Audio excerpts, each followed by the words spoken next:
Welcome back. I'm Jay Papazan. Let's continue our discussion on staging. Now that you've dangled the carrot of staging in front of your sellers, and most importantly, they've signed the listing agreement, it's time to consult your new client on staging their home. Rather than telling your sellers what they need to do, take a consultative approach by putting the information in front of the seller and letting them decide. As Gary Gentry says, your job is to help them make a great decision. In this way, the information demonstrates what needs to be done, rather than you giving them a lecture. Try using pictures. Set a picture of a cluttered, dirty kitchen next to a clean, uncluttered, staged kitchen, and let that do the heavy lifting for you.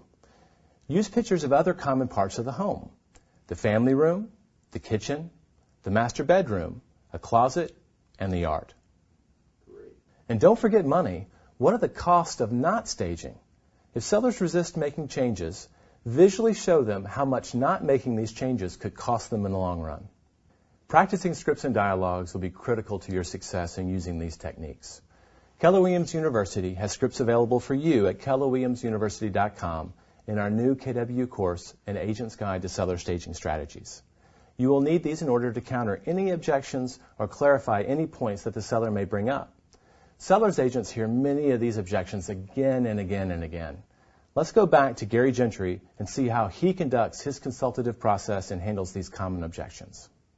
Justine, now that we're through with the paperwork, we've got that out of the way, let's go ahead and get started on the staging and talk to you about the benefits of that and give you an idea of the kinds of things we're going to do to try to help you get that higher price and get it accomplished in a shorter period of time, because I remember that's what you'd said you want to accomplish. I do want that, but I really had in my mind that we would do an as-is sale. I'm resistant to having the house staged and having to live here in a model home feeling. Right. And I also have concerns about money. I don't want to spend anything to sell this house. I really would like to just get it off my hands. I see. I understand. Those are all very legitimate concerns, and that's your choice. That'll be a decision that you can make.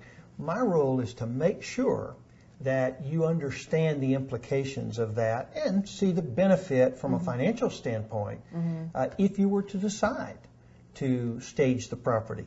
Because the thing that I can assure you is that it will help you get the home sold much more quickly and help us realize a much higher price if it is staged. Part of the reason is because the reality is, whether it's my home or your home, the way you live in a home and the way you sell a home are two different ways. Because you have different objectives. So if I were to show you 10 homes today, you'd find that probably 8 or 9 of them were not staged, at least to the degree that it's possible to stage a home. So at the end of the day, when a buyer goes home and after they've seen 10 or 12 properties, if yours just stands out and they recall all the positive things about it, they're much more likely to come in and make a contract offer on yours and to give you a higher price. Does that make sense? It does. I'm just so hesitant to move forward with this piece because I really, in my mind, thought I would sell the house as is and give concession or something if they wanted to replace the carpet when I move out. But I have to live here, and so I'm really hesitant to have a staged home. Yeah, and I really relate to that, because if I were to tell you that putting your house on the market was not a hassle and was easy, I would be lying to you, and I'm not going to do that. Sure. One of the things that you'll find in today's market, and we talked about this a little bit, because it is a market that is changing and has changed a tremendous amount. And we looked at these numbers before, and if you compare this month with the same month 12 months ago, there are 20.5% fewer homes that have sold this past month than a year ago at this time. And if fewer homes are selling, that means the inventory of active homes is continuing to build and to grow. So now we've got 22% more homes on the market. Average days on the market, 114 days on the market. And so this is the kind of market where you really have to differentiate yourself. And this is a very neat house. to maximize all of the positives of this house. If, as you look at the staging recommendations, you can kind of look at it with that in mind. It will really make a difference in terms of how much money you're going to net. How important is that part of it to you? It's important. I just really feel strongly that I don't want to put any money or time into this house. I see. I understand. And it probably makes it harder because you have kids, too. Oh, sure. I understand that. Well, let me show you something here and ask you a question. If you're in the market for a sandwich, which one of those would you buy? Right. Stuff in it. That's pretty easy. It is easy. But, you know, one of the things, and in fact, you happened to mention this as an example before, when a house is showcased properly, buyers notice. They can tell the difference. It's maybe the top 10% of properties that really are staged so well that buyers remember it, and it leaves them with such a positive impression. They have trouble visualizing, so why would you give the competition an advantage over you by offering a carpet allowance, for example, instead of us just coming in and replacing the carpet? Well, what if I replace the carpet and then my children spill on it, or I ruin the new carpet before a buyer even has the chance to? These are the kinds of things that I'm concerned about. Those would be a concern because the stains that you have on there now could happen again. From my That's children. Right. Well, I tell you what, I'm going to help you with that because I've found that a lot of times I can get some compliance out of kids because they want to help in this process. Sure. That it'd be hard for a mom to be able to get them to do because they're not used to having a stranger ask them to do these things and to play up how important it is for them to play their role. So I'll help you on that sort of thing. Okay. And then, you know, we may have to set some new parameters. They don't drink juice in the living room. They only stay in hard surface areas like the kitchen and the breakfast room. Well, again, I live here, so those are all going to be concerns of mine. That makes it hard. I know. Well, let's talk about that a little bit. Okay. This is the DVD that I'm going to give you, and it's a 16-minute DVD. Okay. And you can just look at that, and we'll set it up so your kids look at it with you. Okay. It shows you before and after, and we can really get them on board. I've had great experiences in being able to do that. This shows you some examples of some properties. Here's one that these are after they have been staged. Okay. This applies in all different price ranges. Okay. It doesn't matter what price range it is. It doesn't matter the neighborhood that it's in because it applies 100% of the time because really what you're talking about is the emotional impact. Yeah. My goal when that woman decision maker leaves this home, I want her, because she's the one that makes the decisions by and large. She's more capable of making those decisions to determine what's best for her and the family and if there are kids involved, that sort of thing. And also, typically, she's willing to act on it. When she leaves this home, I want her to have a gnawing fear in the pit of her stomach. Someone else wants it. Right.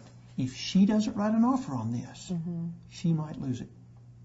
And that's the person who's emotionally engaged, who's connected to this property, that is going to offer the highest price, and they're going to act on it quickly. Does that make sense? That makes sense. Can you see how that would work on a person? I do. I'm still really time and money. And again, you already have a lot of those components. Okay. So we may not have to do those things to yours, but as we walk through, I'll be able to point that out to you, and I'll make a list for you. Okay. Are you okay with that? I'm just still really interested in selling as is. I want to do this the easiest possible way, and for me right now that entails no work and no money. Right. And that just sounds like that would be more trouble for you and concerned about the cost. Am I right? That's correct. Okay. Well, again, that doesn't matter to me. That's your choice. Okay. It's your property. I can help you sell it as is, or I can help you sell it staged. Okay. As I mentioned before, buyers have more money than they have time or the ability to visualize, and they're willing to spend more money every single time if they can move into a house without having to lift a finger. People are so busy these days. And I know you're busy, so you can surely relate to that. If you want to sell it as is, what we will do is I can go back and go through that market analysis that we talked about. And you'll notice here at the bottom of the market analysis, I wrote down in staged and pristine condition, because I'm trying to get you the highest price that I can possibly squeeze out of the current market. And I know that staged and in pristine condition will bring about that price. So if you want to sell it as is, we can do that. I'll just have to go back and redo the comparables that I'm using, because I'm comparing properties that are staged, that look so are you at saying, their best. Are you saying that that means we won't list it at the price that we discussed? That we'll. Now I'm concerned about finance, that we won't be taking that amount to the bank that we discussed. And Right. so, Well, that's your decision, but there will be a difference in price. There's no question about that. If you get a property that just rings someone's bell when they walk out, that is going to bring a higher price, because it'll elicit an emotional response that will justify them spending more money. If it's a property that they look at and they say, well, gosh, I'm going to have to paint, and I'm going to have to do some yard work, and I'm going to have to replace the carpet, then at that point, it's not a move-in condition. They're thinking about, how much money am I going to have to spend? It's the other side of the equation that you're considering. Because what I hear you saying, and correct me if I'm wrong, but I hear you saying you're concerned about the amount of money that you might have to spend, and the hassle and the time. And see, the buyer is on the other side of that. They're thinking exactly the same thing you are. And so then, if it might cost $3,000 to replace the carpet, even if I could get a contractor to agree not to be paid until closing, they may estimate it's going to cost them $6,000 or $7,000. Sure. But worse yet, when you have a lot of inventory on the market, you don't even get the offer. Sure. Where they offer you $7,000 less. They just go on to the next house. Because they're looking for one they can move into. So, Justine, can you see how the condition, how it's staged, and that price are the critical components to getting you that price that you need, that you want, and that this house can bring if it's staged, and also help you get it sold quickly so that you can get moved before the start of school? I do see that. And I would like to see the list of things that we would need to take care of, and sort of address it at that point, what I think I'm capable of doing. Okay. We can sure do that. And the other thing to reassure you, because you mentioned before that you don't have the time or the expertise to do these things yourself, or know people who can, that's something that I can help you with. Because I have trusted contractors that I work with that know the purpose of this. The purpose is to not spend $1 that we're not going to more than get back in terms of higher price, shorter time. And we'll get written estimates on all of this. So then you can look at that along with the list, and we can talk about... and I don't have to commit to anything until we have that information. I wouldn't if I were in your shoes. I'd want to look at what those numbers are.